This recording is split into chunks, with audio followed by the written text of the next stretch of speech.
if you don't know your why, then why are you living? I want to welcome you back to another episode of the Reflection Hour with your host, Sidni. Okay, I was being a little bit hyperbolic when I said that. Like, I think one of the purposes of our lives is actually to figure out why we're living. So if you don't know the reason yet, I mean, you're in the boat that most people are in, but you don't have to stay in that boat. You can decide that I actually want to figure out what my why is, and I want to go after it with so much gusto, with so much life force that it has to manifest in my life or in your life. So I've been thinking a lot, as I always am, because I just constantly think and I don't know what to do about it. But hey, it is what it is. About the direction that I'm going in my life, the things that I'm doing, the people that I have in my life, the habits that I have in my life, and whether or not they're all in alignment with what I truly want to do with my life. And I think you have to really get to a point where all of your actions, all of your beliefs are in alignment with whatever it is that you decide your why is. So I am a bit of a tough cracker in the sense that I am relentless. I don't like to make excuses for myself. Therefore, I'm not going to make excuses for the people around me. And I think oftentimes that could get me into trouble because I don't want to look at anybody as a victim. I believe that if you believe that you can do anything in this world, that you can. If you believe that every quote unquote hardship is actually working together for your good, then it is. But conversely, if you don't believe that and you feed into, oh my gosh, well, when I was young, this happened with my mom, or this happened with this person at school, or this happened with my dad, and I just hang on to it forever, and I was raised this way, and like, I'm just, this is how my life is. Like, I can't be around you. Like, I literally can't be around you. And I'm not going to idly sit by and allow you to buy into these narratives that, oh my God, I'm a victim because of X, Y, or Z. Like, I refuse to do that. I refuse to do it. And the reason I refuse to do that is because I refuse to do it for myself. I believe that there is a higher calling for everything that happens to someone, right? You can turn it from it being, oh my gosh, that happened to me, to this happened for me somehow, some way. I don't know that way yet, but I know that it is for a reason that I went through that experience. And I want to see the positive of that situation rather than to see myself as a victim that can't overcome it.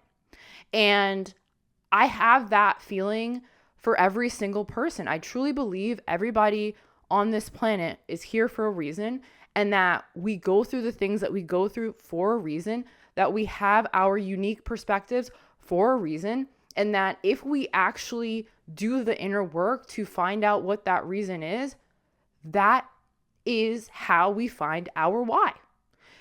I used to really, really be down on myself when it came to a lot of the experiences that I've had, whether it be with friends, whether it be with school, whether it be with just jobs.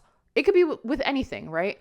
I used to really buy into that. Oh, well, if only my life was like this, or if only I was like that, then my life would be better. But what would that make me? That would make me a victim, okay? Being a victim doesn't get you anywhere. It might get you some sympathy temporarily, but in the grand scheme of things, it doesn't do shit for you. Because when you're complaining about something or someone, people would rather you complain and not do anything about it than it be them. And that's the reality. And when I really think about when I was in college, okay, excuse me, there was this crush that I had when I was at the beginning of college. And I remember I would talk so much about it to the point where, looking back on it, I could see that my friends at school were so frustrated with me because it's like, bitch, like you keep talking about this shit. Are you going to do something about it? Or are you just going to be talking into oblivion about it? And I see myself now acting like that, like how my friends were to me when I was in college, with my friends now, with my family members now. If you're going to continue to talk about these different situations, or you're going to continue to go through these different situations where you're acting the same way and you're not looking at yourself in these scenarios and wanting to be someone different, I can't sit around idly by and act like, oh my gosh, like, yeah, it's totally the other person's fault. Like, I'm sorry. Part of it is your fault too. Because let's take accountability for our lives. Let's not be victims. Okay? And maybe that's some tough love you don't want to hear. Maybe you want me to just console you and you want me to just say, oh my gosh, no, this sucks. But I can't do it because if I'm noticing a pattern of you doing that, I'm not going to be fake about it. I can't be fake about it. There's not a fake bone in my body, sometimes to my detriment. I'll be honest. But I can't lie to you about it. I'm going to be upfront about it. And whether or not you want to do something about it, that's on you. But don't talk to me about this anymore.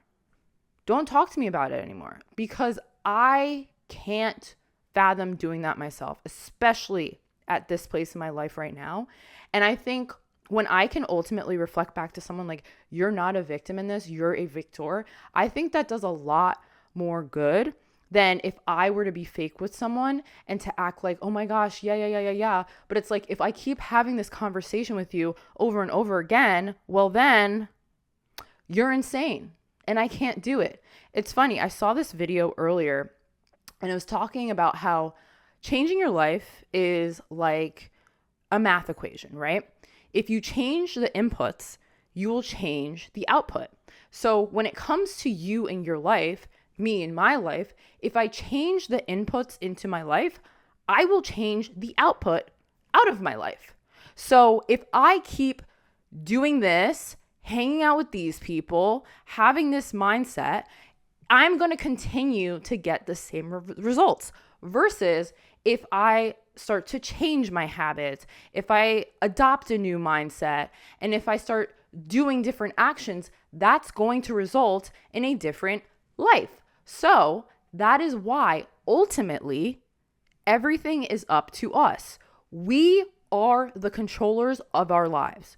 If we decide to change our lives and embody a new energy, we are going to get different results. And unfortunately, a lot of people don't want to be honest with themselves about this, and that greatly frustrates me, especially if you're in my intimate circle. It's just how it is, okay? So I'm reading this book. It's called The Success Principles, and it is by Jack Canfield. And he is actually the creator of the Chicken Soup for the Soul book series, which I used to love when I was younger. I used to read a lot of them, and they would make me cry. They would like make me laugh. They were great. And it was just stories from people. And it was a great way to really relate to your fellow human, right?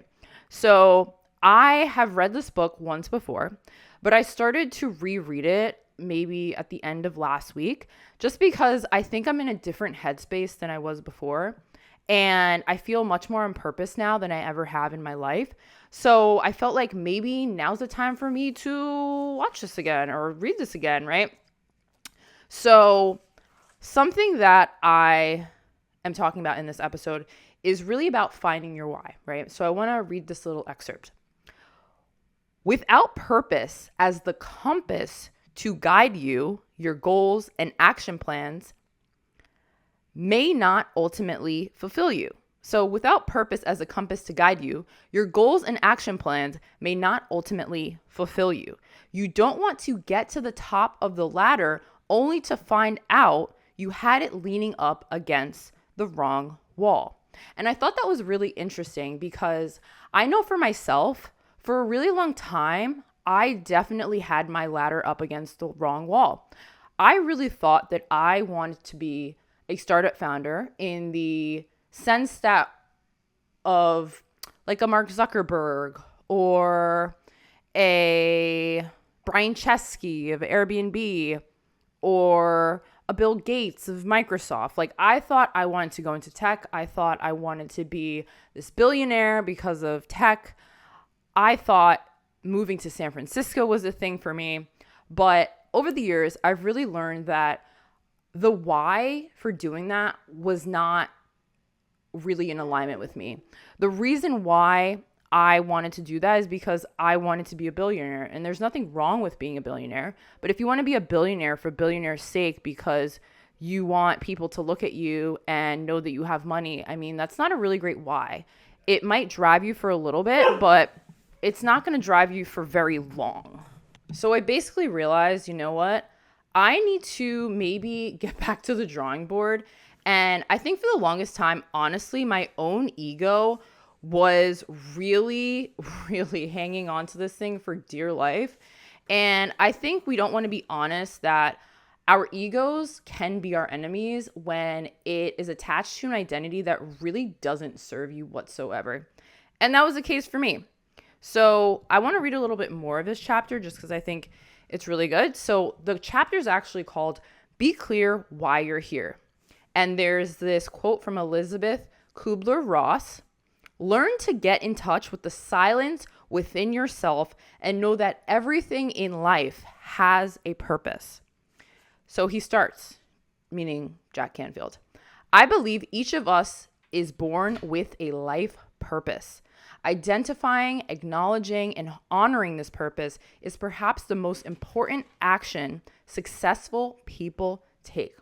They take the time to understand what they're here to do, and then they pursue that with passion and enthusiasm. I discovered long ago what I was put on this earth to do. I remembered my true purpose in life, my right livelihood. I discovered how to inject passion and determination into every activity I undertake, and I learned how purpose can bring an aspect of fun and fulfillment to virtually everything I do. Now I'd like to help you uncover the same secret for you. You see, without a purpose in life, it's easy to get sidetracked on your life's journey. It's easy to wander and drift, accomplishing little. But with a purpose, everything in life seems to fall in place. To be on purpose means you're doing what you love to do, doing what you're good at, and accomplishing what's important to you. When you truly are on purpose, the people, resources, and opportunities you need naturally gravitate toward you. The world benefits too, because when you act in alignment with your true life purpose, all of your actions automatically serve others. And I thought that was really great because I think a lot of times we as humans, we really get caught up in what everybody else is doing. And we don't recognize how when we're trying to do what everybody else is doing, we are really missing the mark, right? And to sin, if you know anything about the Bible, it truly means to miss the mark. And I think to sin is to go against yourself ultimately. And so many of us go against ourselves because it's popular to not follow your intuition. It's popular to do what everybody else is doing. But just because everybody else is doing it doesn't mean that you should do it. Doesn't mean that you should do it. So, yeah, your inner guidance system is your joy. It is the soul's duty to be loyal to its own desires. It must abandon itself to master passion. So I was thinking a lot about my why and what it is that I'm doing. And it's interesting because I work in retail and I really like it. I really enjoy it. And I think the reason that I enjoy it is because I love leading people for sure. And I also love the types of interactions that I have with random humans every day. Like, obviously you have some of your regulars who shop with you often, but then you also have the people who don't shop with you as often, and you have interactions with them. And you never know what you're going to get when you interact with someone. And I think that's one of the most wonderful parts about being a human is that life is improv. I actually said this to my sister and some of her friends yesterday. I was like, life is literally improv. If you can really just embody that or really just embrace that, I think life becomes a lot more fun because you're not trying to get anywhere. You're not trying to convince anyone of anything. You're just riffing. Like, I'm literally just riffing right now, right here. I'm riffing. That's what I'm doing. And life is about riffing. Life is about being okay with the fact that you don't necessarily know how things are going to go down.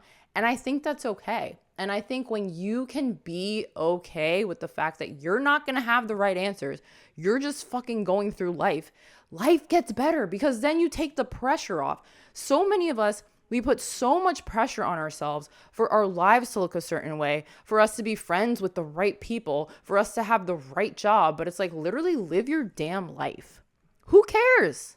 Most people don't even know what they're doing anyway. So if you can just enjoy your life and figure out what it is that you like to do, that's when things start to fall in place. So yeah, decide what you want. This is the third chapter. So it starts off with a quote from this actor and author named Ben Stein. The indispensable first step to getting the things you want out of life is this: decide what you want. Once you have decided why you are here, you have to decide what you want to do, be, and have. What do you want to accomplish? What do you want to experience? And what possessions do you want to acquire? In the journey from where you are to where you want to be, you have to decide where you want to be. In other words, what does success look like to you? One of the main reasons why most people don't get what they want is they haven't decided what they want. They haven't defined their desires in clear and compelling detail. So that's what I'm going to take from that book. And I have really been dissecting this and really getting to the root of what it is that I'm here to do, what I'm looking to accomplish, who do I want to become? And are the things that I'm doing right now, are the beliefs that I hold right now in alignment with that version of myself that I am actively connecting to? And I realize that in a lot of ways, they're not. But in a lot of ways, they are, just because I've been seeing how my priorities have been changing. And I think when you start to see your priorities change and you start to see how you respond differently in situations different than you would have previously, that's when you start to wake up to, wow, I actually am a different person from who I used to be. And I think that's a really wonderful thing. I mean, again, I talk about it all the time on this podcast. Me doing this podcast so like militantly and so consistently and not getting caught up in the numbers, not getting caught up in the fact that like maybe a lot of people don't know about it, but I'm kind of doing it on my own. I'm not looking for the validation of my friends or family to say, oh yeah, you should do that. I'm just doing it on my own volition because it feels right. And it feels like it's an extension of me and my why for living. That's awesome. That's awesome. I mean, that's awesome, right? I think it's great to have a career in the traditional sense, but I also think it's really great to always be building something of your own, because when you build something of your own, no one can take it away from you. And that's on me never being a victim ever again, okay? I am a victor. I am creating my life. I am working with what I have right now to create a future that I align with in this present moment. And I was actually listening to a podcast earlier, don't remember the name of it, whatever, but it was talking about how you have to have a vision that is so compelling to you, a why that is so compelling to you that the future version of you pulls you forward. Because I think a lot of times, and I'm not the only one who said this, we are living in the past. We are constantly rehashing the past, constantly allowing the feelings of the past to control our now.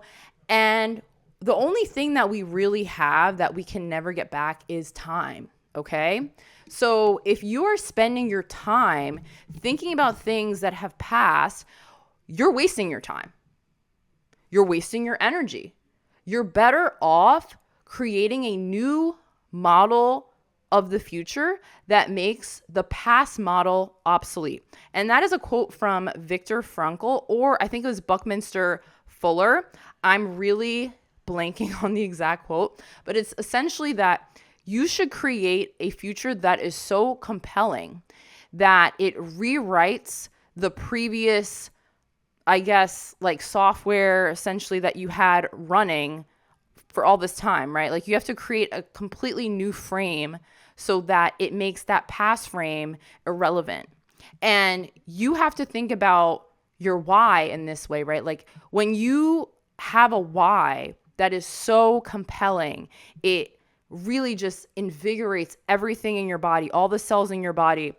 It will get you to take new actions that you would have never taken before because you're like, whoa, my future self is doing that. That means I can't be doing this anymore. I can't be doing that anymore. Now I do this. Now I do that. And that's the point, right? You have to have something that pulls you as opposed to you're trying to push yourself to do things. And when I think about when I tried to stop certain habits and whatever, I was trying to push myself, motivate myself to not do these things. But now I'm looking at my life. I'm like, I want to do this. I want to have this. I want to go here. And in order for me to do that, I have to be more disciplined when it comes to certain things with my money, with my time, with my energy. And I have to really start planning, whereas I used to not plan before. And again, because this vision is so compelling, I don't have to force myself to do it. It's easy for me to do it. It's easy for me to put money aside to save. It's easy for me to invest. It's easy for me to have more of a budget. You understand? It's because my vision is pulling me as opposed to me pushing myself to do things because, oh, well, it's the right thing to do. Just because it's the right thing to do doesn't mean that you're going to do it. Let's be honest. We all know that it's the right thing to work out at least 3 to 4 times a week. But a lot of people don't do it. They don't do it because they don't have a why that's big enough as to why they should do it. A lot of people know, oh, you shouldn't be spending every single cent that you get every time you get paid. And yet people live paycheck to paycheck all the time because their why isn't big enough for them. You have to get real with yourself about these things. And you have to spend time with yourself and really think about what are your craziest dreams that you think are impossible? And why not work towards it? In the word impossible is I am possible. I'm not the first person who came up with that, but it is the truth. And I think a lot of times once we start to walk in the direction of these impossible goals, we realize that they're a lot more possible than we initially thought. And the reason why we think that they're impossible is because of the people that we surround ourselves with, the mindsets that we have, the beliefs that we hold that were formed in childhood, our habits. Like everything reinforces everything, okay? Confirmation bias is so true. If you believe that you can't do something, everything in your reality is going to confirm back to you that you can't do it. Versus if you believe that you can do something, you will start to look for reasons that confirm that you can do it. But it's up to you to really start to walk down that path. And it's up to you to really put yourself in new environments, to start reading the books, to start listening to the podcast, to start slow, right? You don't want to do crazy change all at once because when you do that, it shocks the system and then you don't want to keep doing it. Versus if you integrate little habits over time. And there's this thing called habit stacking, which I learned from Atomic Habits by James Clear. You just start doing one tiny habit a day. Do that for like 2.5 months. I believe it takes 66 days to form a new habit. And then after that, you add on a new habit. 6 days later, you add on a new habit, and then another one in 66 days. And then you'll get to the end of the year and you'll be like, wow, I'm a completely different person than who I was when I started the year. Why? Because you allowed yourself the space and the time to develop those habits rather than putting this pressure on yourself to change everything at once, to be this person tomorrow. If it took time for you to get to where you are right now, it's going to take time for you to get to where you are going. But you have to have that patience. And I think for the longest time, I didn't have that patience with myself. And I always wanted things to happen in like a month, 2 months, 3 months. But it's like, now I see myself taking longer time horizons. And I think that's a major sign of growth because it shows that I don't want something to come in quick and then leave quick. All right. It takes time. Good things take time. You deserve that time. And I think I didn't believe at a previous time that I deserved that time. I thought I had to be super perfect off rip. And if I wasn't, oh, well, shouldn't even try. But that's because, again, I didn't have a big enough why. And I didn't really want to go deep on why that was. I would rather just accept life as it was, but do things and hope that, oh, maybe if I just keep doing the same things and I think a little differently that my life's going to change. No, that's not how it works. Okay. And you can convince yourself that that's how it works, but I promise you that's not how that works, okay? So, find your why. Find your why. It's the best thing that you could do, and that only comes through you being intentional about getting to know yourself, getting to know what triggers you, getting to know what you love, what you desire, what you're good at. Ikigai, I think is, or Kaizen, it's one of them. I don't know. I'm totally like messing this up. But essentially, in this book, Jack Canfield has this exercise where he essentially wants you to list 2 of your unique personal qualities. So mine, for example, are curiosity and creativity.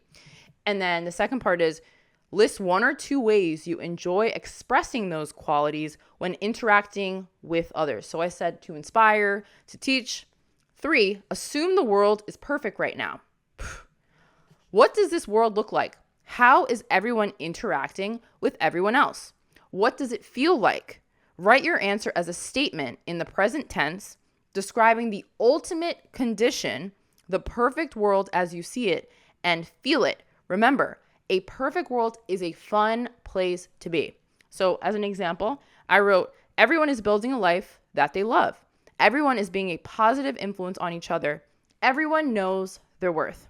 So the fourth part of this is combine the 3 prior subdivisions of this paragraph into a single statement. So my statement ended up being, my purpose is to use my curiosity and creativity to inspire and teach others how to see themselves worthy of building a life they love while being a positive influence on each other. So that's just a way to kind of go about that and take steps to discovering what your why is. And it's interesting because I wrote that probably like a year and a half ago, and I was rereading that and I was like, wow, that's still really relevant to me. So it's just cool. It's cool to look back. That's one of the reasons I love to journal, because you truly learn so much about yourself through journaling, and you really recognize a lot of patterns that you wouldn't be able to see if you're just living with yourself on a day-to-day basis. I really believe that voice notes as well as journaling are the best way to psychoanalyze yourself. And I love to psychoanalyze myself. Like, I think I get slack for, oh my gosh, you're psychoanalyzing me. But it's like, bitch, like, I'm psychoanalyzing myself. So it's nothing I'm not doing to myself. I promise you. I promise you. So I hope you guys enjoyed this episode. I know I did. Hopefully you will do that exercise. Maybe think about, what is my why? Why am I here? Why do I do the things that I'm doing?